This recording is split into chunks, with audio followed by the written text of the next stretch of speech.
Hi, everyone. Welcome to the Unstuck Pod. I'm really excited today to have Brett Hollman here from Enji. Brett, it's nice to meet you. Oh, nice to meet you. Nice to see you. Thanks for coming on. Yeah, thanks. Thanks for having me, Jamie.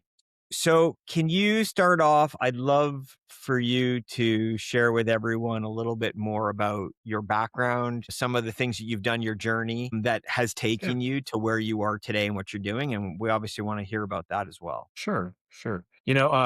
Going way back, I was, in kind of architecture and software development management kind of, positions in my early career. And then I eventually, that was at a company called Level 3 Communications that eventually kind of moved over to being a solutions architect over at AWS in the early days. So I was lucky, one of the first few, I think like probably about number 20 at AWS in terms of solutions architecture. Got to help open the Irvine office in Oakland, California for Amazon. It's a pretty exciting time. Left to be a SaaS CTO in 2016. Did that for about 3 years. The company had an exit shortly after I left. And yeah, that was a good experience. Went back to Amazon, to AWS to help build out their AI solutions architecture organization. That's kind of what I left for. And I ended up building that from a few, field engineers, ML engineers, data scientists to like massive team spanning, North and South America, and had teams facing the product teams, teams facing customers, all that. And eventually, I had the opportunity to go over and lead the AI platforms team at Intuit. Like was the kind of the platform team that sat across all like AI services across all the products and different, like kind of companies and subsidiaries and so on and so forth. Got to build out the generative AI platform, Gen OS. I was the product development leader for that. That's one of their kind of big hallmark, achievements in the last few years. Yeah. Anyway, left for Enji in 2024, but of course we started building it, nights and weekends before that. I did hire a CTO and he was, kind of full time for a few years before we went live, and been live since I think it's May 8th, 2023. Just past 3 years. This is Cheers. our Yeah. birthday month. Yeah, here we are. So I'm filling a different role, kind of a hybrid business and technology role. But it's been a great experience getting to spread my wings a little bit. So, okay, so we'll come back and talk more about some of your AI experience because I think Yeah, there's sure. well, you've worked in some incredible places and been part of some really interesting things. You talk about early days at AWS, Yeah, and very interesting. Intuit platform and all like again, and I could go on and on, but I think that's interesting. So I do want to come back to it, but before we go forward, so can you tell everyone a little bit more about what is NG? Yeah, Who's the customer? What are you working on there? What is that? yeah. So NG, so our ideal customer is solopreneurs and small business owners, like teams under 10, I'd say.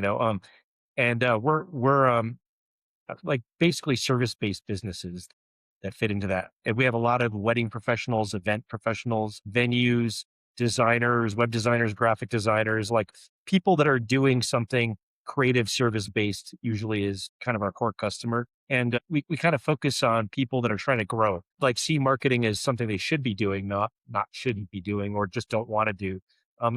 They see it as a value to grow their business. And Engie is, we've repositioned a little bit, but essentially, like our repositioning would, say we're a marketing project management tool that not only helps you plan your marketing, and we do have an AI that helps you build a marketing strategy and plan, but then also to do your marketing. And we have all these tools plugged in. But at the core, we're project management tools that help you put it all on one calendar, create your content. We've got our own AI copywriter that writes, we build a brand voice and brand identity for you. It creates content for you using that brand voice and brand identity. Puts it on your calendar, schedules it out to destinations. We pull back the metrics, send them all to you in a nice dashboard. So it's like a full multi-channel marketing thing, but we also have all the tools for social media content kind of built into the platform. A lot of things you'll have to go external for. Like if you're going to do advertising, of course, you're going to go to Google or you're going to go to Meta or whatever, or LinkedIn. But like the core of kind of content is content and social media are built into the platform, but the strategies you get are multi-channel or omni-channel, I should say. These are your customers, like I mean, they're busy. They're running their own business. They've got stuff going on. hmm So the challenge for them is what? It's just chaos and there's too much happening and it's hard to keep track of everything from a marketing perspective. Is that I would say first off, like most of those customers, that marketing isn't what they are experts in, right? They're experts in doing their trade, whatever that might be. If it's a wedding planner or somebody running a venue or a DJ or a web designer or what have you, right? Some people have more aptitude than others, but their aptitude isn't marketing, right? That's like when you sign up for Enji, we get your website, we take it, we scrape it, we have you go through a 20 question questionnaire, but we answer a lot of the questions for you from your website and just make sure that you confirm those or make changes as you go through. And then the AI creates a strategy and a plan for you. And we think most people, well, we know most people don't have a strategy or plan. And the biggest problem people are having is knowing what to do, staying consistent, and then tracking their metrics and realizing what's working and what's not, and what they should push harder on, and what they should get rid of. Like those are three basic things. Like consistency is much easier if you have a plan. If you've documented something, you actually know what you want to be doing each week. And what you should be doing, like from an expert, then you're gonna feel like pretty confident, and you're gonna feel confident being consistent in getting those tasks done every week. And then like looking at the feedback loop. Hey, what's working out of the 4 or 5 things I'm working on? Okay, these 3 things are working. This one's terrible. This one's okay. Maybe I fix the okay one, get rid of the one that's not working, and so on. So we try to build that pattern for people. That's really what we are. And I guess the best way, like you asked what we are, a marketing system for solopreneurs and small business owners, right? Okay. We'll help you build Um, that marketing system. no, that's great. Okay, and so listen. So let's talk a little bit about why that group, why that like problem. And I'm curious Sure. how you reaching folks like that. Where Yeah. where where are you reaching people? Sure. Well, so why that group? That goes back to, so I was the CTO of Aisle Planner. My wife Taylor was the director of marketing for Aisle Planner. Aisle Planner, exited a ways back, like early, like 2020 or something like that. And they, she came in first, got the company growing, but they didn't have a CTO or an engineering team. They, built a product. The CTO had left because they'd stalled out. With just a handful of customers, very few, no revenue really, very little revenue. And then she got it kind of moving for them. And then they said, oh, well, we need to hire a CTO and an engineering team, product team, and so on. And I came on as their technical advisor and eventually kind of thought like, well, I'm really the only one that I know of that's going to take this job. I've worked at Amazon for a while. I was lucky, and I got in early at Amazon and had a lot of, vested options and stock there. And I had the chance to take a risk and make very little income. And, so I did that. And, but why that customer? We know that customer very well, the wedding planner, the wedding venue, the florist. So that's when we started. And Taylor's, the CMO of our company and my co-founder, and she, I mean, she's kind of an influencer in that community. So that's where we set up first. And she was a marketing consultant for about a decade, and she worked with hundreds of brands over the course of that 10 years. And like she always realized people didn't have a plan, so she'd create a plan for them. She'd then, like figure out how to build a routine out of that plan that they could, that would work for them. And then she helped them set up a metrics dashboard, make sure they were like seeing what worked. And so in 2020, after leaving Aisle Planner, working back at Amazon, we kind of during COVID had the idea like, hey, what she's doing is a consultant. We can build into software and AI combined to solve these problems, and then do it for a much broader scale than like what you could do as a consultant. And we could do it at a much cheaper price as well than what via software than she would do as a consultant. It costs thousands of dollars to have somebody come in and like kind of analyze your business and go deep. But with software and AI, you can do that pretty quick. For sure. So, okay. Yeah. So couple, I've had just trying to make sure. So Yeah. maybe let me do this. So you get clients early on, earlier days because Taylor's like you said, she's an influencer in the Yeah. space. You know the space. You know some of the people who are Yeah. involved. You get to a certain point. I assume that you go through this. You learn more about the product. Like you learn kind of what's Yeah. working, what's not working from people. Keep making Yeah. adjustments, and that's what it is. So tell me what. So where do you go next? So where do you go next, both Yeah. from a product point of view, from a growing your base point of view? How does that happen? Sure. Sure. Well, so we got our initial customers, mainly in the wedding or creative space. Since then, we spent a lot of time, or Taylor spent a lot of time out there. Like I'm the CEO, but I do like a lot. I do a little bit of podcasting, a little bit of LinkedIn work, but I'm like a tech founder still, and I know how to I know how to run a product like a product organization. So like that's what we are. We're a software product, and I'm a technical founder, and I've been a product development leader and engineering and AI leader, and exec in those areas. So like I know how to build an organization around that. But like the whole like kind of marketing side is her, and that's kind of her expertise. But we spent a lot of time in the early days on PR, and when I say PR, I don't mean like going and getting into forums or things like that. I mean, like her speaking on podcasts, her, like I'm doing here, and but a lot of podcasts that are in those communities, right? The concentric circles around, like kind of the people she knows, right? So we did a lot of our work doing guest blogging, doing that. And then we've kind of been working at doing events. Events is one of the ways you kind of like you asked how have you grown since then. Like doing events has allowed us to kind of grow email lists and branch out. Um, and we've done pretty well at events. That's been one of our best things, like setting up a booth, having her speak at the event as well. That brings people into the booth. One of the things we've done really well at some of the events, like one of the wedding events, it's everybody in the wedding industry. It's like 5 or 6 thousand attendees, but we know a lot of the speakers. So, like we'll find the topics that make sense and point people back to us and have them, kind of add that in their talk. Like, hey, you should go check out these guys because they're going to solve this problem for you. So then we ended up with a booth that's like, 10 deep of people like, wanting to hear how we're going to solve that problem for them. That's been really successful at events. The events where we don't have that, it can vary. Mileage can vary. Well, and speaking of varying, so one of the most challenging parts about growing any business is finding sort of repeatable, scalable ways to grow. And Hmm. in particular for you, you've got a very, I say it's a large customer base, but each one of them is small. So you need to reach a very large volumes. That is our In the challenge. same way. Yeah, I'm sure. Well, I want to know where, like, so look, lots of things have gone right.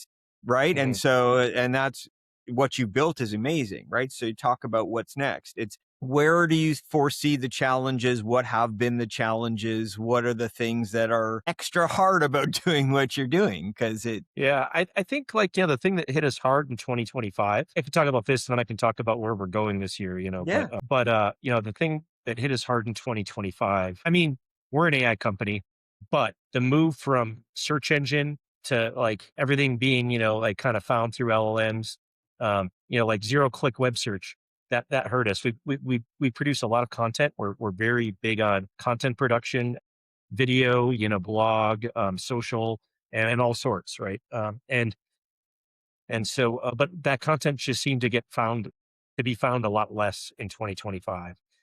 Everything seemed to like go down in 2025 in terms of web visits, and we were coming off 2024. Like at the end of the year, like December was like best month ever. January 2025 was probably top three, but then February was like a pretty quick trail off, and like things slowed down on the website, and so I'll talk more about, kind of the things we've done there, but then also like kind of the move to agent based tools. Like we embed AI into our tool and we make it easy. We have intelligent tools through AI. We don't have chat agents, but we think, like everybody's gone to chat for everything. We don't think it solves a lot of your problems. It gives you answers that may or may not be great at times. And it doesn't organize things. It's not a project management tool. It's not going to schedule for you. It's not going to do a lot of things for you, but it's the trend that happened in 2025.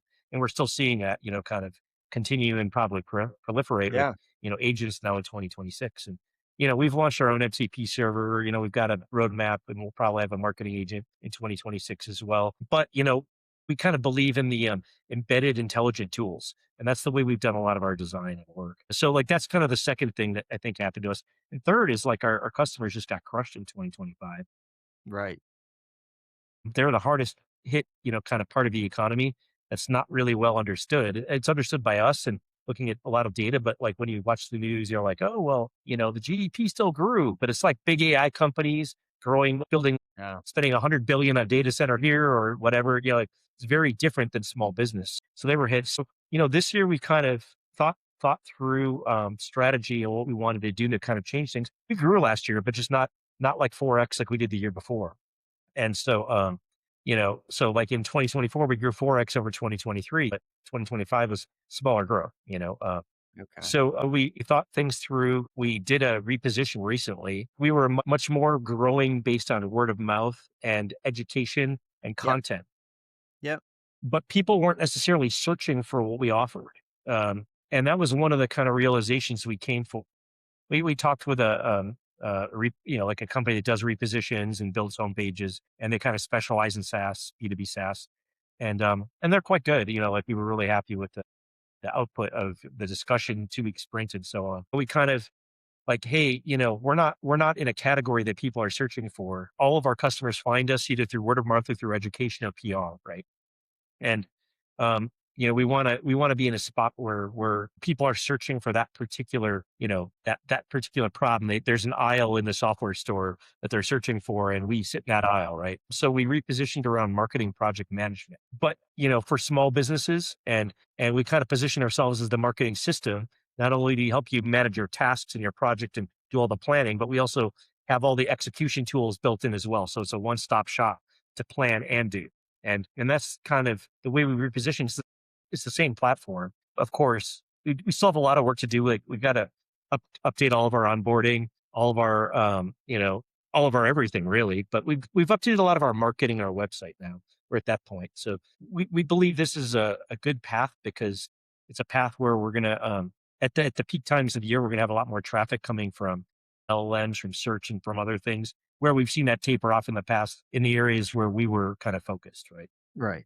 So and so you say marketing, project management, marketing systems, like and I'm curious, like is that what these guys, your customers, that's what they're looking for? They want something like that. Yeah. So we changed our ICP as well. Uh, Okay. you know, um, and I've watched your video on Unstuck. Like we had a lot of success early on, but like if we look at our top 100 customers, right? And we know those customers really well. We talk to them. We do group coaching as well, and Taylor's got like very deep relationships with probably our top 30 or 40 customers. You know, they actually all identify with our new ICP as well as our new positioning.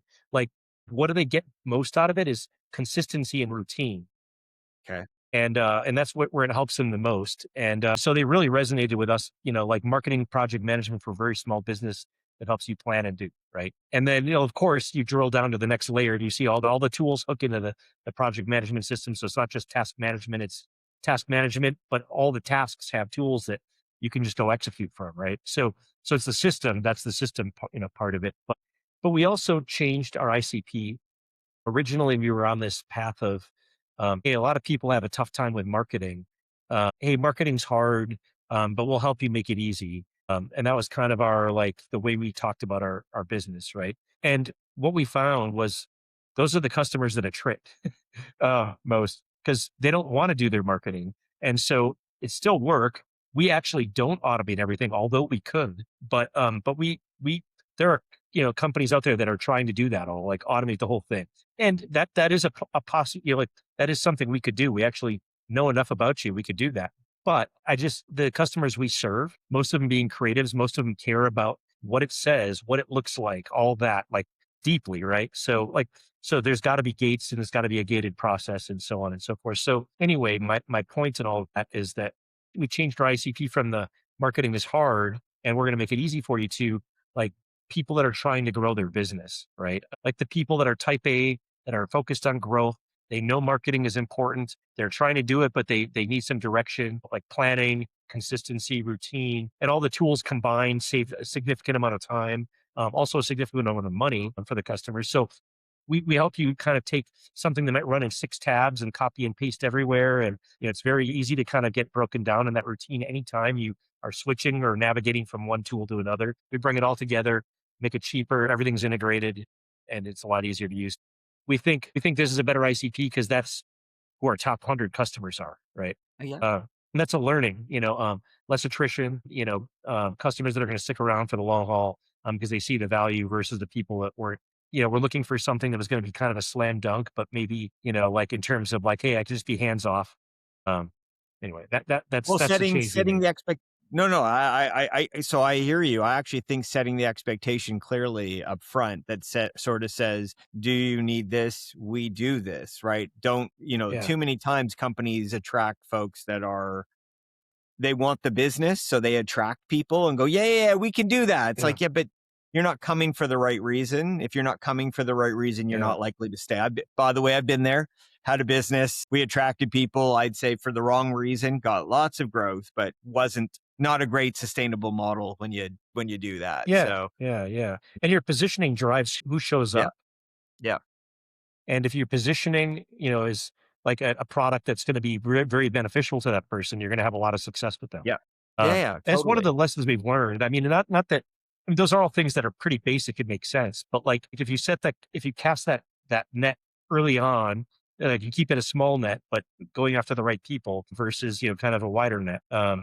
You know, it's easier to be successful, I think. Yeah, no, for sure. I agree with you completely. Okay, well, I mean, you and I can keep going on, but we're Sure. we're running out of time here, and this is great.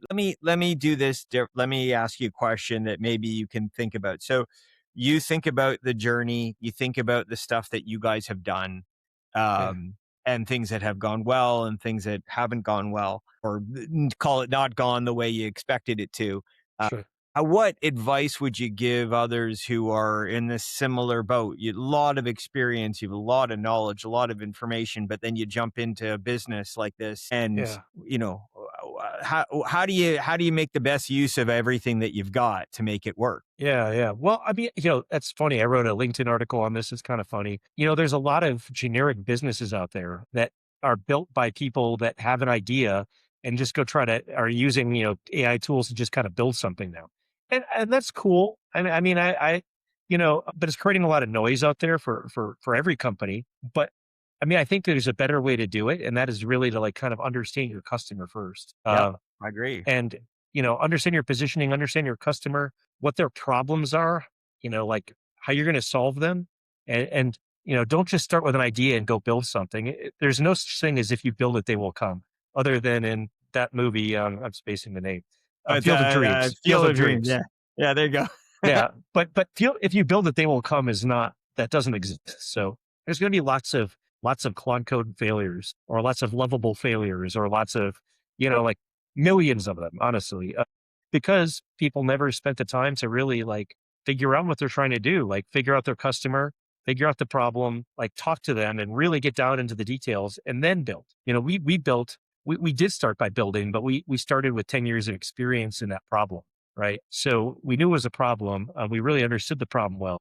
My co-founder was solving that problem for 10 years, and then we decided to go build something around it, right? Build something to do it. But even then, we've learned a lot around like who the customer should be, right? As a consultant, you can be much more hands-on. That marketing is hard. I want to hire a consultant for it.